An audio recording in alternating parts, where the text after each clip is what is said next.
Okay, so actually, let me get out of here and just kind of remind you of the workflow for when we want to open Jupyter Notebooks.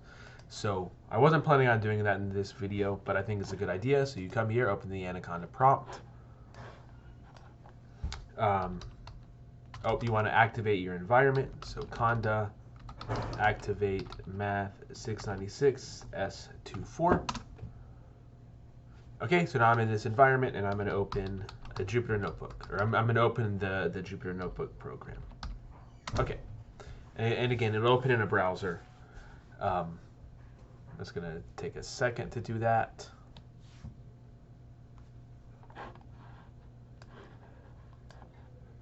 Okay, so here it is, and it's going to open up with a file explorer right here.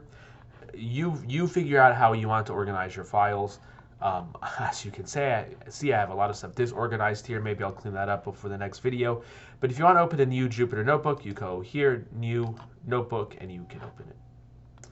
Now, this is called Untitled 20. If you want to change the name, you just click this, and then click Rename, and you can change it to something different. So maybe I can change this to week 1. Week 1, there we go. So I'm going to come over here. Let me just close it again and open it with week 1 so that it says week 1 up here. Okay, you didn't have to do that. Okay, so I want to show you very, very basic things that we can do with Python and Jupyter here. Now, maybe it's helpful for right now at least, and maybe forever, to think of this as being a very, very powerful calculator. So what I mean is, of course, we can add numbers together, multiply numbers together, divide, all of that stuff, but there's going to be so much more functionality that we can do. So instead of, we'll just see as we go on, it'll get more and more complicated, but as it gets more complicated, we're able to do more and more things. But for now, let's just view this as a calculator, and I want to show you the 6 or 7 different operations, native operations, maybe we want to call it, that Python can do. So the first is going to be adding 2 numbers together. So let's say you want to add 2 numbers together. Let's say 11 plus 7. You've written it here. Now there's a couple of ways to get the output. One way is to press this button right here, and it'll give you the output. Another way is to hold the Shift key and press Enter. There's a number of things that you can do.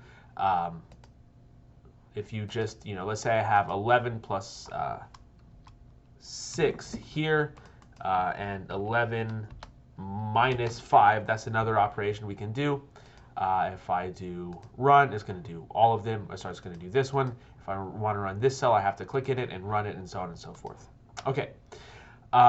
So I've been using the word cell without really explaining what it is. So a cell, this is a cell, this is a cell, this is a cell. It's just things that it's just the space where you type stuff in. Okay. Now, if you want to clear a cell, you hit the escape key and then DD.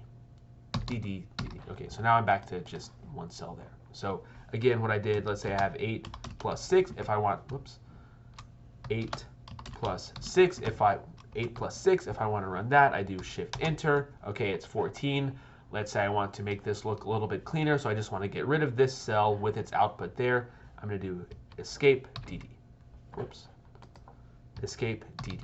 Unfortunately, you can't see my keyboard, but I'm pressing the Escape key and not holding it down, just pressing Escape, letting go, and then doing DD. When you press Escape, that sort of gives you that escapes you, if you're kind of familiar with that language, into keyboard shortcuts. Okay, so I've done addition, I've done subtraction.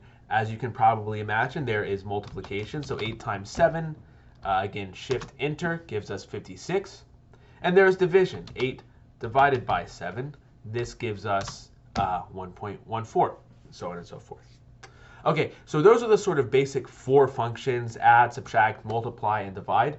But there are several, there's 3 other operations. The first one is exponentiation. So let's say I want to do 8 to the power of 7. Now you might expect it's going to be something like this. This is not it. So if I try to run it, I get this. Okay, so now this gives us 15, which is clearly not 8 to the power of 7. So what this is, I'm not really going to get into them today, or really at all. I'll let you guys look at them if you want. These are bitwise logic operators. So essentially what we're doing is we are writing 8 in binary, we're writing 7 in binary, and doing the exclusive OR operation in a bitwise sense, and we get 15 as a result. Okay, so again, if you didn't follow that, that's fine. That's not going to be something that we talk about today. The thing that I wanted to point out, though, is that this does not give you the exponentiation like you thought it would. So if you want to do exponentiation, it's double star. Okay, this makes sense. Star is multiplication. Exponentiation is repeated multiplication. So 2 stars makes sense here. And we do shift enter, and now we get 8 to the power of 7. Or just to verify, using numbers that we know how to do, 2 to the power of 4, we get 16 as we expected, or 3 to the power of 3, we should get 27, and so on and so forth. Okay, now there's 2 additional sort of division operations. One is modular arithmetic.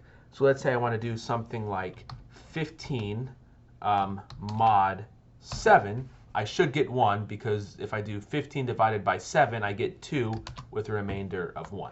Okay.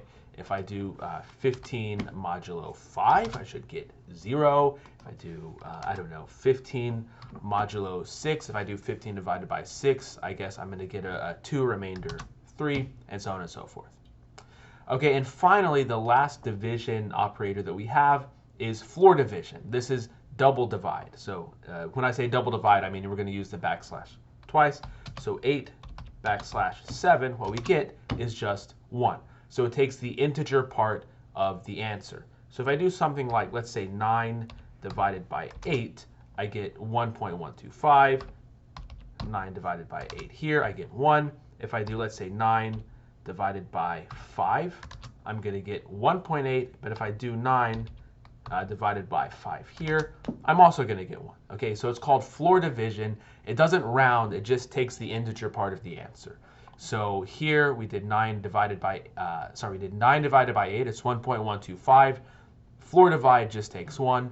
But here too we did 9 divided by 8, it's 1.8. It does not round up to the next integer. Okay, it just takes the floor function.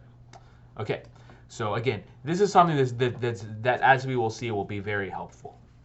I mean, not very helpful, but it's just convenient, because oftentimes when we're dealing with loops and things like that and index variables, we want to do a division that gives us an integer, and this is one way that we can do it.